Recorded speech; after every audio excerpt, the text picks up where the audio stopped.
Gaskiya TV. Shin da gaske ne jaruman Izzat So, Umar Hashim da Aisha suna son juna?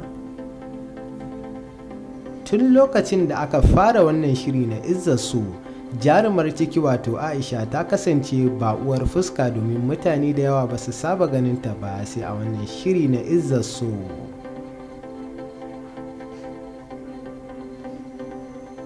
Jarumar ta kasance mai jiji da kai da nuna izza a cikin shirin sakamakon cewa mahaifinta Alhaji Matawalle ya kasance mai tarin dukiya da kuma masana'anta wadda ita ce shugaba a masana'antar.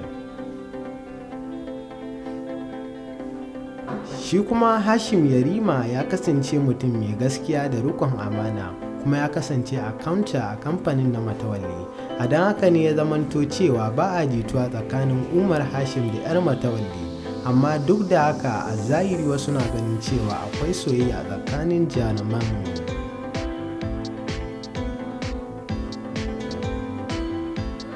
Amma shin wannan batun da gaske ne?